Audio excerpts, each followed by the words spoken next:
Di ba? O, ombudsman. O, ng insertions sa 2025 budget. ito daw po mga bossing, no? Sabi dito, Assistant Ombudsman Clabano, ilang bahagi lang ng Cabral Files ang ipinakita ni Representative Leandro Lebiste sa office ng Ombudsman. O, tingnan nyo. Halataho na piling-pili lang. Halataho na wala lang. Kung sino lang yung gusto nila, kung sino lang yung trip nila na masira ho. Pakinggan ho natin mga bossing, nasaan ang tapang ni Leandro Lebiste ho talaga? Wala. Oh, game. Mainit na balita, sumagot ang Office of the Ombudsman sa pahayag ni Batangas 1st District Representative Leandro Lebiste tungkol sa hawak umano niyang Cabral Files na may listahan ng insertions sa 2025 budget. Congressman Lebiste presented only limited portions. So, pwede po ba yun? Lagi mong sinasabi sa umpisa pa lang, niyayabang mo, iaalay mo, buhay mo para sa bayan, kahit buhay kapalit. Tapos eto na, turo na po ng turo, nagtuturo na ho, mga kababayan. Sana ilabas ni Sec. Vince Dizon yung mga file niya, etc. Sana si Sec. Vince Dizon na ang maglabas. Sana ang DPW, ano yun? Diba? Bungad na bungad mo, matapang ka. Isa lang din ho itong Kiko Barsaga, mga bossing. Nauna, nauto po yung mga DDS. Oy, ganyan naman po sila No? Kahit mababaw po, mga kababayan, kahit wala pong ebidensya versus kay Pangulong Bongbong Marcos o kay Martin Romualdez, basta narinig ng mga DDS, ay okay na yan. Pinapaniwalaan ko na yan. Ganyan no ang mga DDS. Ilang taon na ho natin silang nakikita. Simula pa lang ho kay Maharlika. Ang dali nilang paniwalaan. Ilang taon na ho, simula nung nauto sila. Hanggang ngayon, wala pang pinapakita sa kanila talagang ebidensya sa lahat ng pinagsasasabi. Isama mo na yung merong sinasabing USB. Hanggang ngayon, hindi inilalabas yung USB. Kaya nababansagang mga uto-uto yung mga DDS ho, mga boss. Di ba? Tapos eto, kulang-kulang, iilan lang ang inilabas. Hindi inilalabas lahat. Paano yan, mga DDS?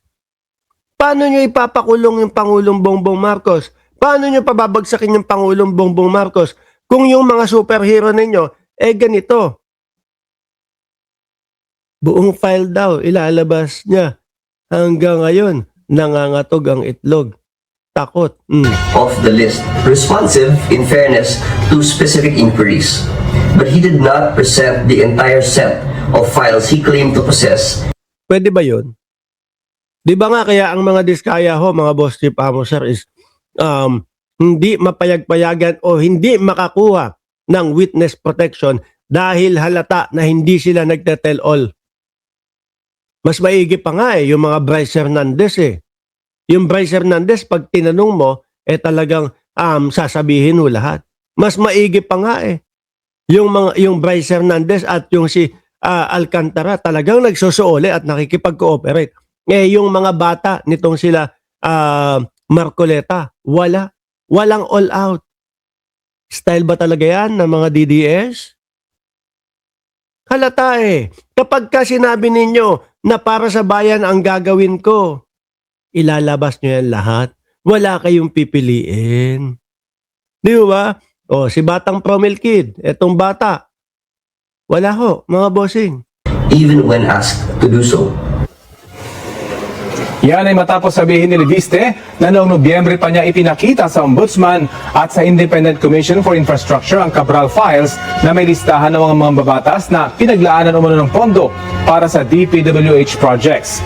Ayon kay Assistant Ombudsman Miko, bakit hindi ilabas ngayon?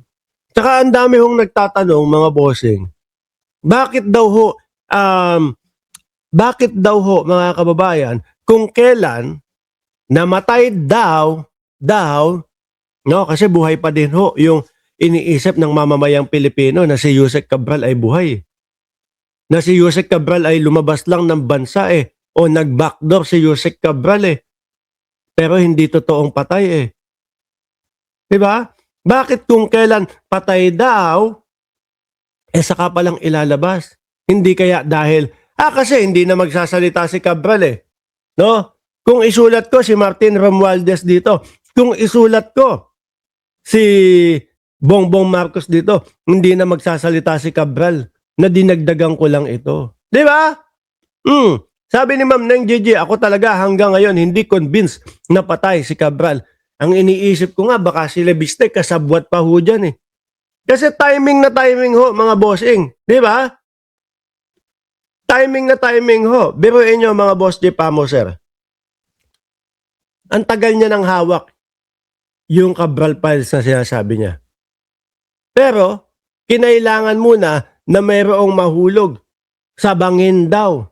No? Na ang daming sumasalungat doon sa mga ipinapakitang mga balita tungkol doon kay Yusek Cabral kung paano nahulog. Keso, ang nangyari umilalim yung paa. Di ba pagbagsak dapat nun? Kung ano yung nadatnan mo doon sa ibabaw, dapat nandun ka lang sa ibabaw.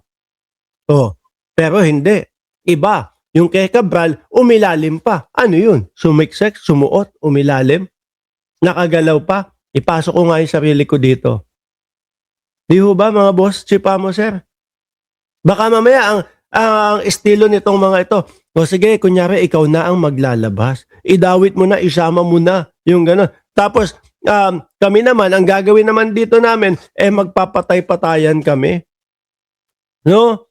Lalabas ako, magbabackdoor ako ng bansa. Pupunta ako sa ibang bansa. Tapos ikaw ang maglabas niyan. Upang sa gano'n, kapag ka naisingit mo yung pangalan ni Martin Romualdez at naisingit mo yung pangalan ni Bongbong Marcos, ayos na. Lahat yan kapag ka yan tinanggap ng taong bayan at pinaniwalaan ng taong bayan, lahat tayo absuelto. Di ho ba, mga bossing? Tapos tinanggap ng taong bayan. Oo nga naman, tama nga, nandiyan si Bongbong Marcos at si Martin Romualdez, Tapos nagalit yung mamamayang Pilipino. Bongbong Marcos, ikaw pa ang may pasimuno niyang mga pag-iimbestiga. Yung pala, ikaw naman pala ang mastermind, pinaniwalaan. Tapos, pagkatapos ng lahat, biglang lalabas yung Cabral. Buhay. Sasabihin lang, opo, yan po talaga yung file ko. Nakikita niyo ho, mga kababayan, yung maaaring mga maging lohika, maging logic po nitong pangyayari na ito. Baka itong mga ito magkakakuntsaba pa ho No? O sige, kunyari mamamatay ako. Lebiste. Sabihin mo, ikaw yung may hawak ng file. Sabihin mo, ganito, ganyan. No? Idagdag nyo kung sino yung gusto nyo idagdag. Total, sa balita, patay na ako. So wala nang magsasabi kung totoo ba o hindi yan. Tapos exit ng bansa. Nagalit ang taong bayan. Napasibak si Pangulong Bongbong Marcos. Tagumpay sila. Sabay buhay pala. Sabihin lang, nagtago po kasi ako kasi may mga banta sa buhay ko talaga No? Pero yung inilabas po ni Leandro Lebiste, totoo po yun. Di lahat sila acquitted. Di ba, Miel Rodrigo? Ganyan ho ang style nila yata, mga bossing, no? Ganyan yung nakikita ko. Pero sa akin lang ho yun, maaaring maliho ako, mga kababayan. At tingin ko, hindi lang ako ang nag-iisip ng ganun, pati po mga kapwa natin Pilipino. Clavano, buhay pa si dating Undersecretary Catalina Cabral nang hingin nila ang kopya ng mga dokumento kay Lebiste. Susubukan ng GMA Integrated News na kuna ng bagong pahayag si Lebiste tungkol sa sinabi ng Ombudsman. Sabi ni Clavano, kailangan suriin ng budget insertion sa Cabral file. Sabi ni Jorge Drelin, pero may case yun, di ba? Yung declaring yourself dead due to criminal liability. Opo. Hindi ko lang alam kung ano tawag doon, pero may kaso talaga ho yun. May kulong yun. Di ba? Pero ikaw kasi, mga boss, Chief Amo, sir, ano po ang mas pipiliin mo? Yung magpatay-patayan ka na lang? Kesa ito talagang pinpoint ka na ng lahat. Di ba, Tato? Huy! Tato! Shoutout sa'yo! Ayan ha, kahit may ubo ako, hindi nagbabago yung pag-shoutout ko sa iyo pag nakikita ko yung pangalan mo. Kayo ho, ano mas pipiliin nyo mga kababayan?